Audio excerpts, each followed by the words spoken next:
नमस्कार। शाम के अखबारों की चर्चा चाय के साथ। आज 27 जुलाई है।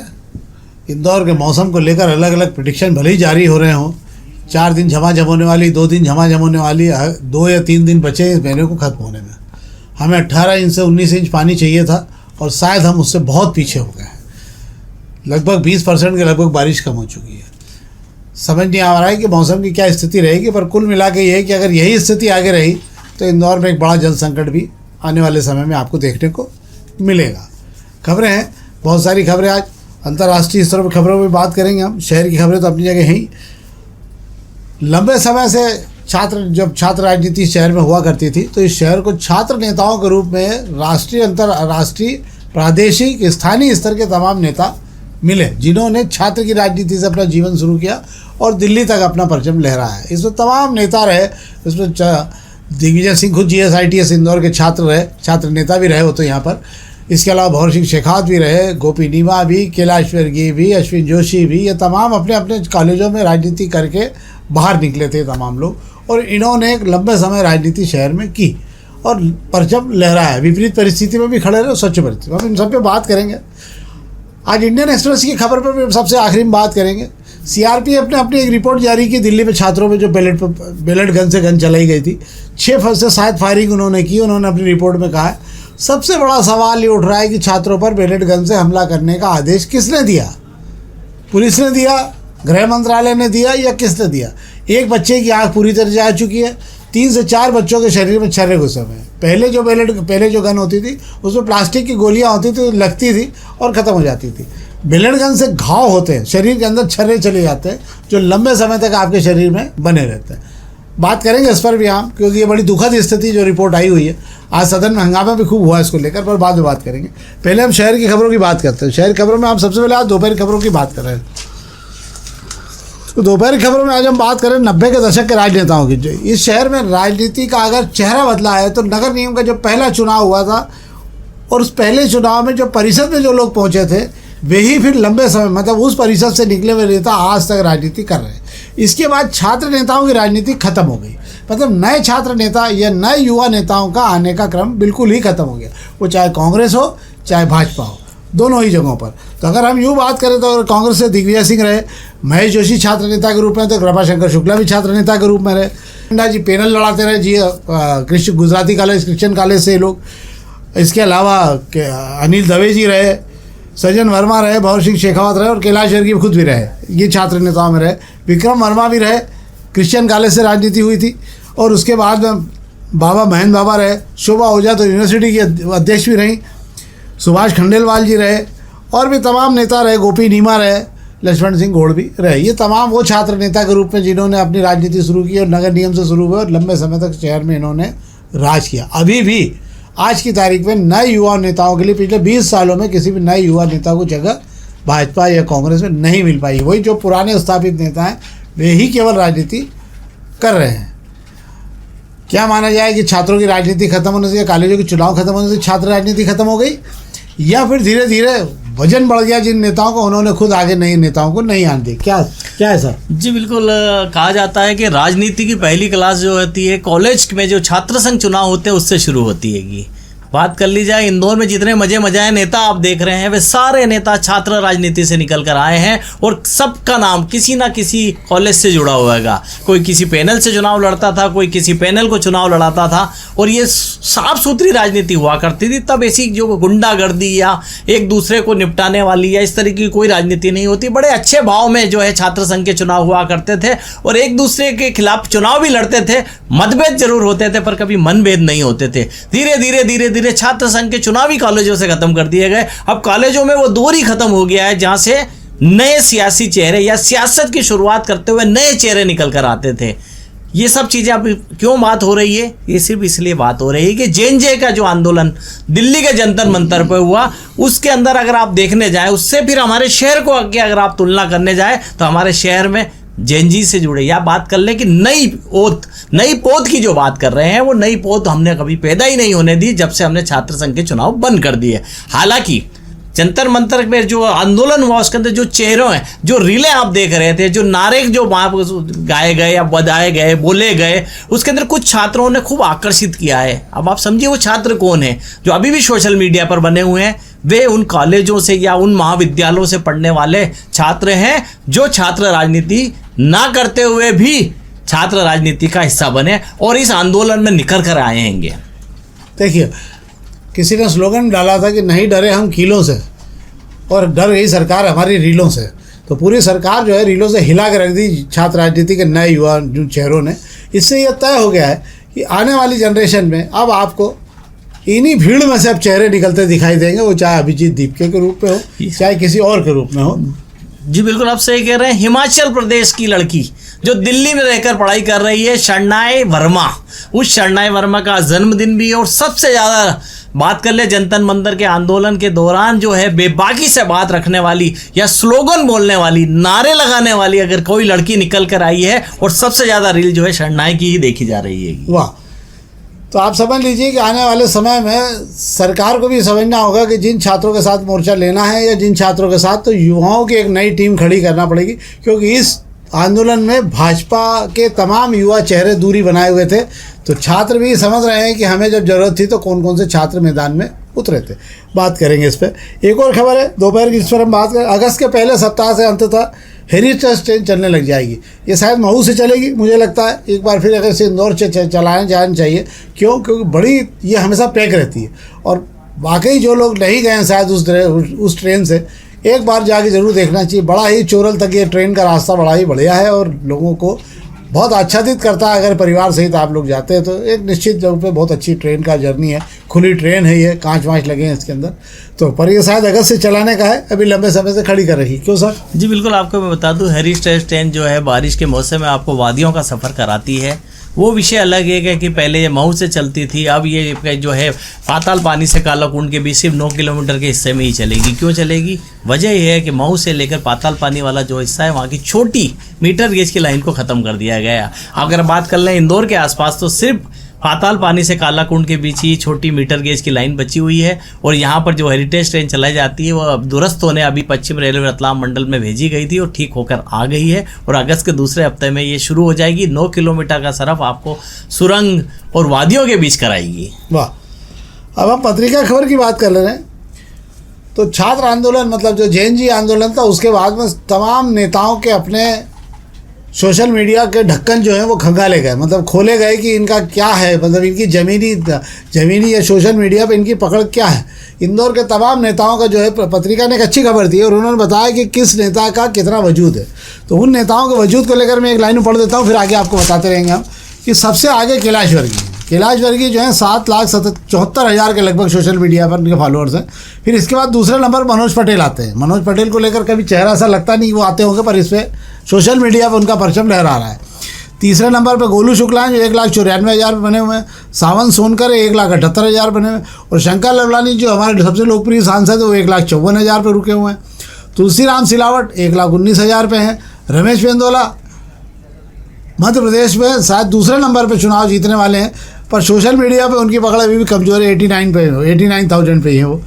इसके बाद में आ जाओ तो फिर आप संजय शुक्ला 75,000 पर लटके हुए हैं। इसके अलावा फिर जीतू जिराती है 94,000 पे। मालिनी गौड़ और नीचे चली गई 36,000 पे। मधु वर्मा 30,000 पे आ गए। सुमित मिश्रा जो इस समय अध्यक्ष हैं इंदौर के, उनकी हालत तो बहुत ज़्यादा ख़राब है, 19,000 पे। सुदर्शन गुप्ता 15,000 पे। महेंद्र बाबा को तो कोई लेना देना रहता नहीं सोशल मीडिया से, आमने सामने बात भरोसा रखते हैं, तो वो 14,000 पे हैं। बाकी भगवान परमार है, कोई उनका भगवान मालिक है। क्या सर? जी बिल्कुल साहब, आपको बता दूं जंतर मंतर पर जो है जेएनजी आंदोलन ने ये बता दिया है कि जिसकी रील पर फॉलोअर्स ज़्यादा होंगे उसकी पकड़ जो है ज़्यादा रहती है। कि इस आंदोलन जो रील के दम पर चला है, जब उस रील की अगर बात कर ली जाए तो इस आंदोलन से सबसे ज़्यादा अगर किसी को फ़ायदा हुआ तो इंस्टाग्राम को फ़ायदा हुआ है। आज के जो जेएनजी है वे इंस्टाग्राम पर जो है अपनी बात को रखते हैंगे। वो समय गया जब 35 पार वाले जो लोग हुआ करते थे वह ट्विटर और फेसबुक पर अपनी बात रखा करते थे। ये जो खबर दी गई है इंस्टाग्राम पे फॉलोअर्स की बात की गई है, जिस इंस्टाग्राम पे मोदी जी ने आकर जेएनजी के सामने अपनी बात रख चुके हैं 2 बार। और 30 करोड़ लोग उनके पास भी इंस्टाग्राम पे पहुंचे तो गदगद हो गए थे कि ओहो, उनको लगा मेलोनी से ज़्यादा हो गए अपने पास में। तो ये अलग मामला था। एक और खबर है, शहर में जल्द चलेगी 500 इलेक्ट्रिक साइकिलें। ये एक अच्छा प्रयास है। वैसे अब AICTSE की होगी कमाई। इलेक्ट्रिक साइकिल चलाने में सबसे बड़ी सुविधा ये रहती है कि आपको पेडल नहीं मारना है और आराम से आप इसे चला सकते हैं। जहाँ छोड़ना होगा आप वहाँ पर इसको छोड़ सकते हैं। क्या शहर में चल जाएगी? जी बिल्कुल ये चल जाएगी। उन आराम पसंद लोगों के लिए बनाई जा रही है जो जिन्हें साइकिल पर पेडल मारने में जोर आता है।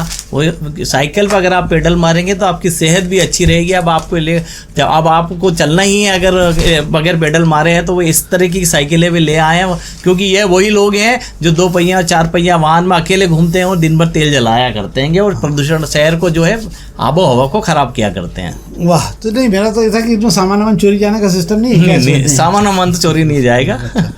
चलिए एक और खबर पर हम बात कर ले रहे हैं। एक तो ये एक अच्छी जानकारी है, जिला न्यायालय कमिश्नर कार्यालय में 3 पेड़ हैं जो धरोहर वृक्ष के रूप में पहचान बनाए हुए हैं।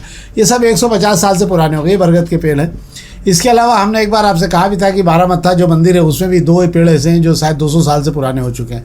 हमारे यहाँ शहर में इस प्रकार के वृक्षों का कोई भी रिकॉर्ड नगर निगम या पुरातत्व विभाग के पास नहीं है, जबकि दूसरे देशों में जो भी झाड़ 100 साल से ऊपर हो जाते हैं, 200 साल के हो जाते हैं, उनको सुरक्षित और संरक्षित करने का काम शुरू कर दिया जाता है। और इसीलिए वहाँ 400-400, 500-500 साल पुराने झाड़ भी आप जाकर देख सकते हैं। हमारे यहाँ 100 साल तो बहुत दूर की बात है, 100 या 125 साल का भी कोई झाड़ अगर नज़र आ गया तो उसके डंडे, लकड़ी, बल्ली जो है कहीं ना कहीं पड़ी हुई मिलती है। झाड़ सुरक्षित नहीं होता, लकड़ी जरूर कहीं ना कहीं सुरक्षित हो जाती है। तो मुझे लगता है कि अगर ये सुरक्षित करने का काम है तो हम तो चाहेंगे कि प्रशासन अपनी तरफ से एक प्रयास करे कि जितने भी शहर में जहाँ जहाँ भी 100 साल से ऊपर के झाड़ होंगे उनको संरक्षित और सुरक्षित करने का काम किया जाए, ताकि आने वाली पीढ़ी माने कि 150, 200 साल, 300 साल पुराने झाड़ भी वो देखने जाए। क्यों साहब? जी बिल्कुल सही कह रहे हैं आप। धरोहर की तरह उसे मुझे लगता है सुरक्षित करना चाहिए और ये बताने के लिए होना चाहिए कि हमारे शहर में इतने पुराने पेड़ है, तो नई पीढ़ी भी जो है पेड़ पौधों की जो देखभाल करेगी और वो भी उतनी उम्र तक जो है पेड़ पौधों को ले जाएगी। इससे 2-3 चीज़ें हैं ना, आपके परिजनों को ये भी मालूम पड़ता है कि इस शहर की जो परंपरा है, पुरातन परंपरा, वो कितने समय पुरानी है। मतलब 300 साल 400 साल पुरानी स्थापित शहर की परंपरा है जो उस समय से धरोहर बची हुई है। प्रभात किरण की एक और खबर पर हम बात कर ले रहे हैं।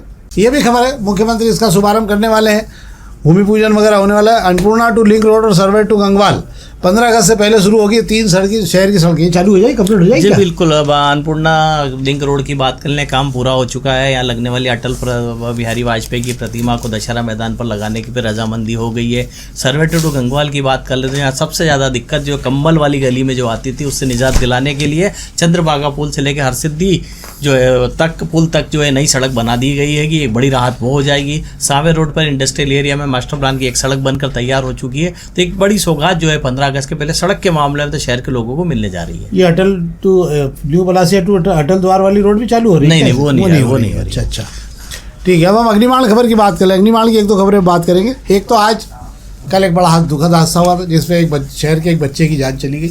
अब जान जाने से पहले पूरे शरीर का एक अंग दान कर दिया। धन्य वो परिवार, सैल्यूट है हमारा उस परिवार को जिन्होंने इससे दुख भरी घड़ी के बीच में भी जो है पुण्य करने का काम नहीं किया। और उन्होंने जो है, कहा जाता है कि अंग दान से बड़ा कोई दान नहीं होता जीवन में। और उस बच्चे का सारा, और आज जो 68वां कॉरिडोर बना जो दिल्ली तक हार्ट गया, उसका बाकी चीज़ें भी जहाँ जहाँ भी जिसको चीज जो शरीर की अंग की थी, जिसको जहाँ ज़रूरत थी उन लोगों ने लिया है। और ये 68वां कॉरिडोर है। इंदौर पूरे देश भर में सबसे ज़्यादा ग्रीन कॉरिडोर बनाने वाला शहर के रूप में भी अपनी पहचान बना चुका है। इस पर किताबें भी निकल चुकी है। संजय दुबे साहब इंदौर में कमिश्नर थे, उनके कार्यकाल में ये अंगदान का अभियान शुरू किया गया था और उसके बाद में ये परंपरा चलती रही। हालांकि उनके बाद में कुछ स्लो हो गई थी, पर ऐसा लग रहा है कि शायद अब शहर के लोगों ने इस परंपरा को जीवंत रखा हुआ है। क्यों साहब? जी बिल्कुल। 25 साल के गौरव दवे ने दुनिया से विदा लेने के साथ पर कई 4 से 5 जिंदगियों को आबाद कर गए हैंगे। उनके लीवर, किडनी, दिल को जो है उन लोग मरीजों को दिया गया है जिन्हें इसकी ज़रूरत थी, जो इसके बगैर जी नहीं पा रहे थे। कुल मिलाकर यार 68वां ग्रीन कॉरिडोर बन गया हैगा। कम उम्र में गौरव दवे का जाना मुझे पता लगता है बड़ा दुखद है, पर बात ये है कि उनके जाने के बाद परिवार ने जो फैसला लिया है, जो हौसला दिखाया है कि उनके अंगदान कर उनके बच्चे को जो है 4 नए लोगों में वे देख पाएंगे। तो हमारी श्रद्धा सुमन है ऐसे परिवार के प्रति भी। हमारी जो है, हमारे ईश्वर से उनको जो है ये सारे सहन करने की शक्ति दे, ईश्वर से हम प्रार्थना भी करेंगे दोपहर न्यूज़ चैनल की तरफ से।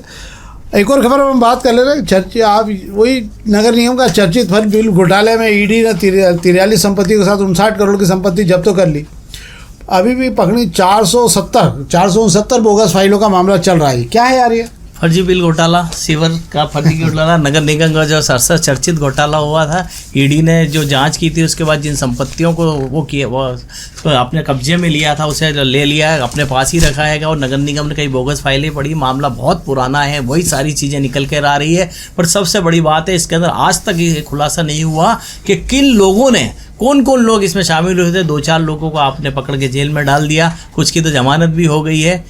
इस तरीके के ये वो घोटाला रहा, सीवर घोटाला जो जमीन में ही दब कर रह गया। हाँ, सीवर का था और सीवर में ही चला गया घोटाला, आप ये भी कह सकते हो उसको। दोपहर के पहले पेज की खबरों की अब जरूर बात कर लेते हैं आपसे। कुछ खबरें हैं जो आपके जानने योग्य भी हैं। देश भर में ई कॉमर्स और क्विक कॉमर्स, ये दोनों कंपनियां मिलकर जो है पूरे देश भर में जो छोटे छोटे जो दुकानदार या छोटे, उन पर एक बड़ा हमला करने की तैयारी कर रही हैं। 4000 करोड़ का एक पूरा इतना प्रोजेक्ट बनाया है और देश भर के जो सेकंड और थर्ड कैटेगरी के शहर हैं उनमें अब छोटी छोटी दुकानें, ये आपके जो कंपनियां हैं, टाटा की जो कंपनी है मोर, रिलायंस का रिटेल, इसके अलावा डी मार्ट, ये सब कंपनियां जो हैं अब आपको शहरों में 5 से 10 नए शोरूम खोलती हुई दिखेंगी जिसमें किराने के सामान से लेकर सारा सामान उपलब्ध होगा। क्विक कॉमर्स का सबसे बड़ा ये है कि क्विक कॉमर्स के लिए आप जो लोग अपने घरों में सामान मंगाना चाहते हैं, जो नहीं आना चाहते उनके लिए भी यहीं से व्यवस्था होगी, और जो लोग अपना सामान दुकान पे आके खरीदने की परंपरा में भरोसा रखते हैं उनके लिए भी सस्ता सामान यहाँ पर मौजूद रहेगा। पर इससे होगा क्या? इससे होगा ये कि शहर में जो भी स्थापित दुकानें लंबे समय से चल रही थी उन दुकानों पर इसका बहुत बुरा असर पड़ेगा। पिछले 3 सालों में पहले 2000 के लगभग दुकानें खोली जा रही थे, इस साल उन्होंने मतलब 1500 दुकानें खोली गई हैं। इस साल 2000 से 2500 दुकानें खोलने की तैयारी की गई है। मतलब आप मान लीजिए कि अगले 1-2 साल के अंदर 10,000 के लगभग दुकानें आपको देश भर में दिखने लगेगी, जो बहुत ही सस्ती दुकानें होगी और जहाँ पर आपको सामान सुविधा अनुसार आपकी उपलब्ध होगा। पर इससे बहुत बड़ा नुकसान भी बड़े बड़े बाज़ारों को होगा जो किराने की दुकानें वगैरह चला रहे हैं। कांग्रेस जनता पार्टी का प्रकरण निपटा नहीं है कि E20 जनता पार्टी का गठन हो गया है देश भर में। उसको लेके 1 लाख के लगभग जो लोगों ने सोशल मीडिया पे उसको ज्वाइन भी कर लिया पार्टी को। लंबे समय से उनके निशाने पर नितिन गडकरी जो लंबे समय से दबाव बनाए हुए हैं कि गाड़ी का एवरेज कम हो या ज़्यादा हो, किसी भी हाल में E20 पेट्रोल का इस्तेमाल करना पड़ेगा। इसको लेकर अलग अलग कंपनियों के अलग अलग विज़न है। लोग ये कह रहे हैं कि भैया पहले ही पेट्रोल प्योर मिलता था तो अभी पेट्रोल प्योर क्यों नहीं दिया जा रहा है, और सस्ता होना चाहिए। जब बाहर से जितना टैक्स ले रही सरकार उसी में अगर पैसा कम कर दे तो सस्ता पेट्रोल उपलब्ध होने लग जाएगा। शेयर बाज़ार में आज जो है जम के उछाल आया है। क्यों? कच्चे तेल की कीमतें भी गिरी हैं। इसका मूल कारण ये हुआ कि अमेरिका और ईरान के बीच जो हमले चल रहे थे तो अपनी जगह, पर देश की 30 बड़ी कंपनियों ने जो अपना आज त्रैमासिक रिपोर्ट जारी की उसमें सब जगह स्थिति बहुत अच्छी थी, तो बाज़ार को थोड़ी राहत देखने को मिली है। एक सबसे बड़ी खबर एक और है, जहरीला जो कफ सिरप के मामले में आपको याद होगा छिंदवाड़ा तमाम जगह पर बच्चों मरे थे जिसको लेकर बड़ा किया गया था। इसको लेकर जो है औषधि मंत्रालय ने जांच शुरू की थी। 1200 में से 950 कंपनियों को नोटिस जारी कर दिए उन्होंने जो कफ सिरप बनाया करती थी, और उनको आदेश किया गया है कि आप अपने यहाँ आप तत्काल इसका प्रोडक्शन बंद करें, और उत्पादन बंद करने के साथ में कंपनी सील करने की तैयारी भी की जा रही है। और चीन जो है इस बार रिकॉर्ड सोना खरीदा, 173 टन सोना जून में खरीदा चीन ने, जो अब तक का सबसे ज़्यादा सोना विश्व में खरीदने का रिकॉर्ड कायम हुआ है। हम जिस खबर पर बात करना चाह रहे थे आपसे, इंडियन एक्सप्रेस की आज खबर थी जो जारी की गई थी, जिसमें CRPF ने ये कहा कि जंतर मंतर पर जो बैलेट उससे गन से जो फायरिंग की गई है उसमें 7 के लगभग फायरिंग की गई थी। इसमें कल राहुल गांधी ने दिखाया था कि छात्रों के शरीर में कितने छर्रे लगे। एक बच्चे की आँख जा चुकी है उसके अंदर। सबसे बड़ा सवाल ये उठ रहा है कि छात्रों पर पैलेट गन से गोली चलाने का आदेश किसने दिया? यह गृह मंत्रालय के आदेश के बिना, यह IG के आदेश के बिना ये नहीं चल सकता है, और अगर जिसने भी किया उसकी जवाबदेही इस पर तय नहीं हुई है। आज इसको लेकर सदन में भारी हंगामा हुआ है क्योंकि ये पूछा जा रहा है। इसी के अलावा बिहार में भी AK-47 से फायरिंग की गई है छात्रों के आंदोलन के अंदर, तो उसको लेकर भी पूछा गया है कि किसके आदेश से ये फायरिंग की जा रही है। सदन में भारी हंगामा मचा इसे लेकर। आज एक टास्क फोर्स का गठन हो गया, कल भी आपने सुना होगा शायद, पर हम आपको ये बताना चाहते हैं कि एक टास्क फोर्स का गठन ठीक ऐसे ही मामले में 2024 में भी किया गया था। अभी तो नंदन नीलकेणी इसके अध्यक्ष बनाए गए। 2024 में जो बना था उसके बारे में भी आज तक सरकार ने ये नहीं बताया कि वो टास्क फोर्स की रिपोर्ट कहाँ है। टास्क फोर्स बनाई ज़रूर थी, इसी हंगामे हल्ले के बीच में ऐसी टास्क फोर्स बना दी जाती है और उसके बाद में फिर ये नहीं पता लगता कि इनकी रिपोर्ट का क्या हुआ है। आंदोलन करना सबका संवैधानिक अधिकार है, और गोली चलाए जाना या पेलेट गन चलाए जाना का अधिकार नहीं है जब तक हालात बहुत विपरीत नहीं हो, माइक से अनाउंस नहीं किया जाए। तो जो भी किया गया, जिसके इशारे पे किया गया, ये बहुत ही गलत था। तो ये महत्वपूर्ण खबरें थी जो हमने राष्ट्रीय अंतर्राष्ट्रीय स्तर की आपको दी। दोपहर न्यूज़ का विशेष कार्यक्रम जिसमें हम शहर की जानकारी, मौसम की जानकारी और इसके अलावा बहुत सारी वो जानकारी जो आपको पीछे से मिलती है, जो आपको मालूम नहीं होती, वो भी हम आपको देते हैं। हमारा आग्रह इस कार्यक्रम को लाइक करिए और सब्सक्राइब करिए अगर आपने चैनल को सब्सक्राइब नहीं किया तो। बहुत बहुत धन्यवाद।